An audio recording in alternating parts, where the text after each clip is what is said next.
কূটনীতির দুনিয়ায় নাকি বিপ্লব করতে চলেছে ভারত।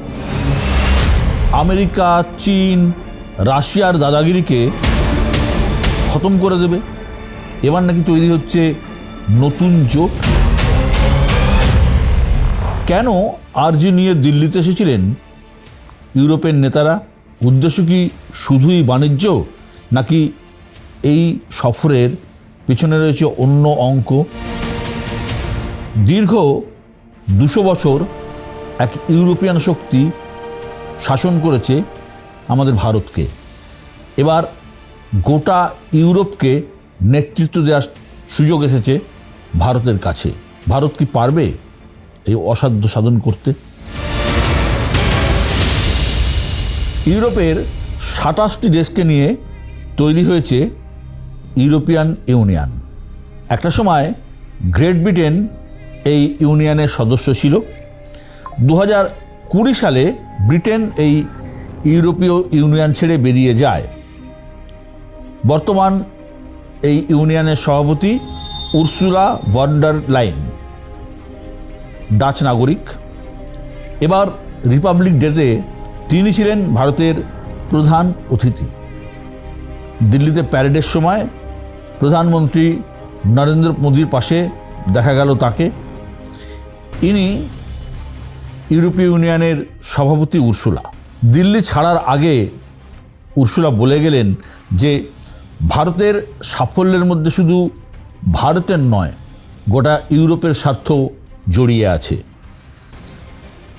এখন প্রত্যেকের মনে প্রশ্ন জাগছে যে ইউরোপীয় ইউনিয়নের সভাপতি কেন এই ধরনের মন্তব্য করলেন? কারণ ভারত তো ইতিমধ্যে একটা সফল দেশ। সেই অর্থে 200 বছরের ব্রিটিশ শাসনের নাগপাশ থেকে মুক্ত হয়ে ভারতের অর্থনীতি আজ স্বতন্ত্র, স্বনির্ভর। কোনো কিছুর জন্য খুব একটা সবার উপর নির্ভর করতে এমন নয়। এটা কি আমাদের সাফল্য নয়? তাহলে কেন উর্সুলা এই কথাটা বললেন?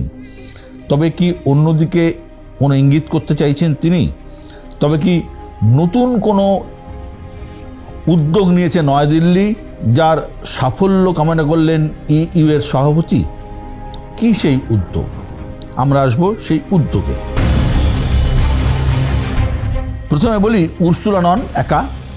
ইউরোপীয় ইউনিয়নের আরও একগুচ্ছ নেতা নেত্রী দিল্লিতে এসেছিলেন। প্রাথমিক কারণ ভারত এবং ইউরোপের মধ্যে একটা মুক্ত বাণিজ্য চুক্তি, ফ্রি ট্রেড এগ্রিমেন্ট, বা যেটাকে পরিভাষায় এফটিএ বলা হয়। সোমবার এই চুক্তি চূড়ান্ত হয়েছে, স্বাক্ষর হয়ে গেছে মৌ। ডিল ফাইনাল, সই হতে দেরি আছে যদিও। এই চুক্তি হলে ভারত এবং ইউরোপীয় দেশগুলির মধ্যে বাণিজ্যিক লেনদেন আরও পোক্ত হবে, আরও মজবুত হবে। গোটা বাংলায় বলতে গেলে ভালো টাকার ব্যবসা হবে, দুপক্ষের লাভ হবে। কিন্তু এর পেছনে অন্য উদ্দেশ্যের কথা যদি আমি বলি, সেটা রাজনৈতিক উদ্দেশ্য। বাণিজ্য সামনে আছে, এই বাণিজ্য চুক্তিকে সামনে রেখে একটা বড় রাজনৈতিক উদ্দেশ্য কিন্তু সম্পন্ন হতে পারে। এখন ইউরোপের নেতাদের এই ভারত সফরের পেছনে আরও অনেক বড় এবং অত্যন্ত গভীর উদ্দেশ্য রয়েছে। এই ইউরোপ চায় ভারতের সাথে স্ট্র্যাটেজিক এবং কৌশলগত সমন্বয় স্থাপিত করতে। তার মধ্যে বাণিজ্য তো থাকবেই, তার সঙ্গে থাকবে প্রতিরক্ষা ক্ষেত্রে সমঝোতা, সাইবার সিকিউরিটি, জ্বালানি কেনাবেচা, এবং সবথেকে ইম্পর্টেন্ট যেটা, সেটা মেরিটাইম সিকিউরিটি, অর্থাৎ নৌপথের প্রতিরক্ষা ব্যবস্থা। আমরা দেখেছি গোটা পৃথিবীতে এই মুহূর্তে সবথেকে বড় জায়গা যেটা হচ্ছে, প্রত্যেকেই চায় যে জলপথকে নিজের দখলে রাখতে। আমরা এর আগে মালাক্কা প্রণালী নিয়ে আলোচনা করেছিলাম, মালাক্কা প্রণালীর দখল কীভাবে রাখতে চাইছে প্রত্যেকটা দেশ। ঠিক তেমনিভাবে গোটা পৃথিবী জুড়ে যেহেতু বাণিজ্যের সঙ্গে জলপথ অঙ্গাঙ্গিভাবে জড়িয়ে আছে, সবাই চায় জলপথের একটা নিরাপত্তা নিজেদের কায়েম করতে। এই জায়গায় ইউরোপ চায় এই জল নিরাপত্তায় ভারত যেন তার পাশে দাঁড়ায়, ভারত যেমন এবং ভারতের পাশেও তারা দাঁড়াবে। কারণ আপনারা জানেন, এই জলপথের নিরাপত্তা নিয়ে ইতিমধ্যে চীনের সাথে আমেরিকার মারামারি ফাটাফাটি শুরু হয়ে গিয়েছে। এই অবস্থায় এই ধরনের নিরাপত্তা একটা বড় আন্তর্জাতিক ইস্যু। এই চুক্তি যদি ঠিকঠাক সম্পাদিত হয় তাহলে বিশ্বের মানচিত্রে একটা নতুন সমীকরণ তৈরি হবে।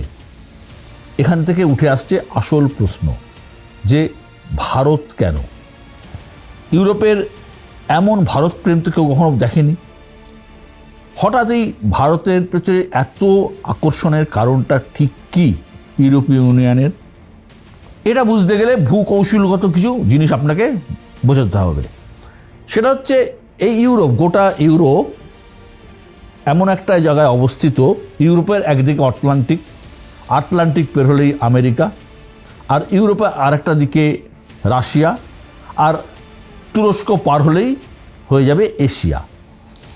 এখন রাশিয়াকে ইউরোপ খুব একটা বিশ্বাস কখনো করে না, তার কারণ রাশিয়া যে কোনো সময় যে কোনো জায়গায় হামলা করে দিতে পারে।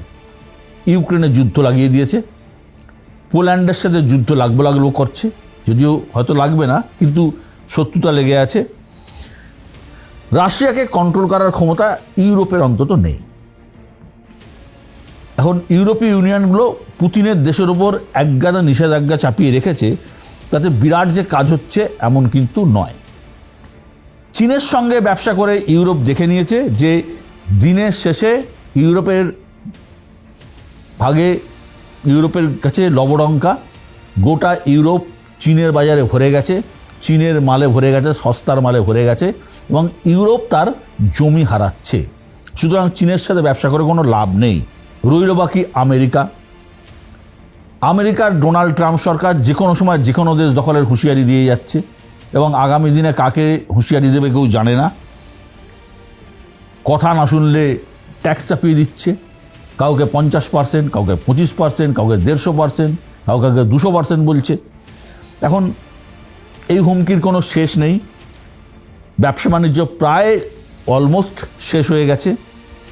এই অবস্থায় তুলনামূলকভাবে কম প্রভাবশালী দেশগুলো এখন চাইছে আমেরিকা, চীন আর রাশিয়ার এই 3 দেশের দাদাগিরিকে এড়িয়ে একটা নিজেদের মধ্যে একটা জোট তৈরি করতে, এবং যাতে ব্যবসা চালানো যায়, পাশাপাশি মার্কিন হুঁশিয়ারির মোকাবিলাও করা যায় এবং একটা প্রতিরোধও গড়ে তোলা যায়।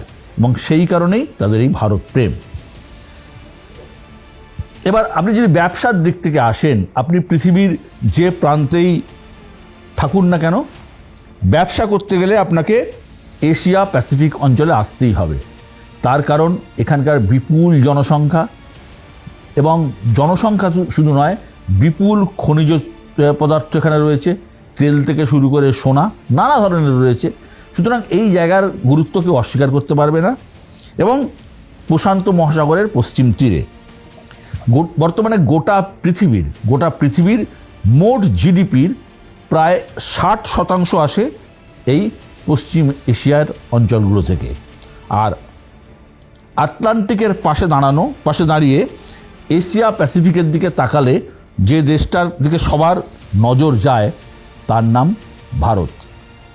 দ্রুত গতিতে তার অর্থনীতি এগিয়ে চলেছে, এবং এই ধরনের এত বড় ম্যান পাওয়ার এবং বিপুল জনসংখ্যার দেশ খুব কম আছে, এবং তার ভূকৌশলগত বৈচিত্র্য এবং তার সম্পদ, মানব সম্পদ ঈর্ষা করার মতো।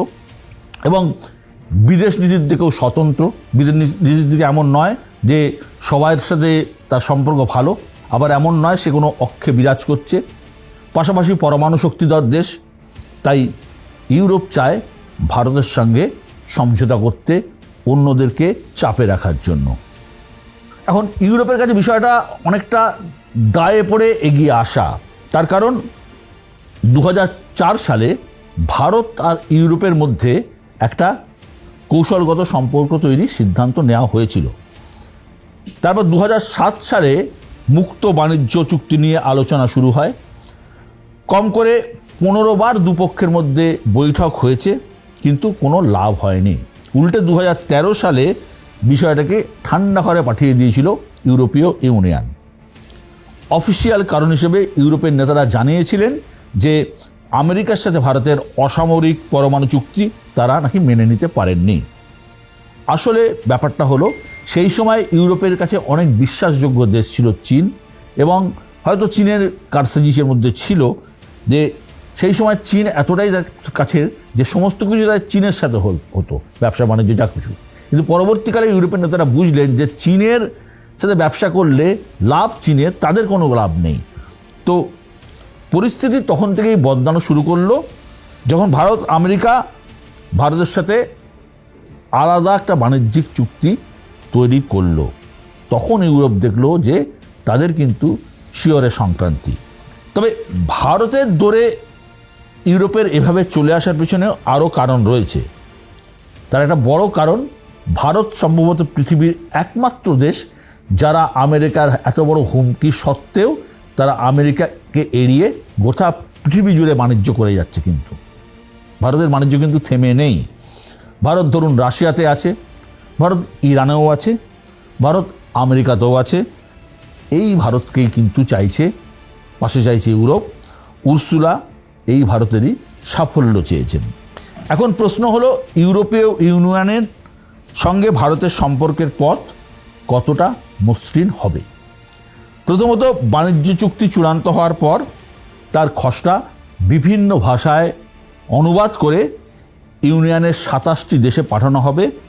সেই দেশগুলির ছাড়পত্র মেলার পর, প্রত্যেকের আলাদা আলাদা ছাড়পত্র মেলার পর তা পেশ করা হবে ইউরোপীয় ইউনিয়নের পার্লামেন্টে। সেখানে পাশ হওয়ার পর দুপক্ষ এই চুক্তিতে সই করবে। 1 বছর হতে পারে, 6 মাস হতে পারে, কদিন হতে পারে আমাদের জানা নেই। কিন্তু ভালো দিক হলো, গত কয়েক বছর ধরে ভারত আর ইউরোপের মধ্যে কিন্তু বিপুল টাকার বাণিজ্য হচ্ছে। বর্তমানে ইউরোপের সঙ্গে ভারতের বছরে প্রায় 136 বিলিয়ন ডলারের বেশি বাণিজ্য করে ভারত।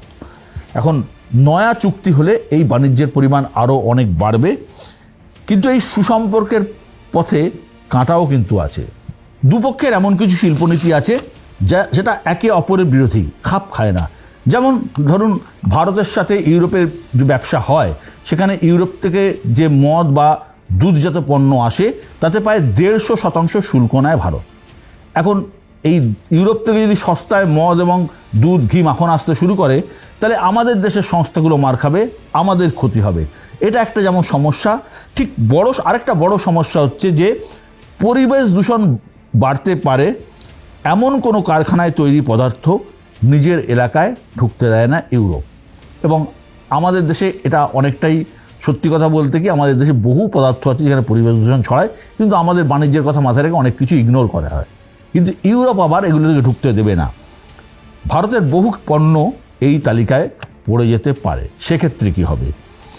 তাছাড়া আরও একটা ব্যাপার আছে, এটা পলিটিক্যাল। ইউরোপ রাশিয়ার ক্ষেত্রে বহু ধরনের নিষেধাজ্ঞা চাপিয়েছে।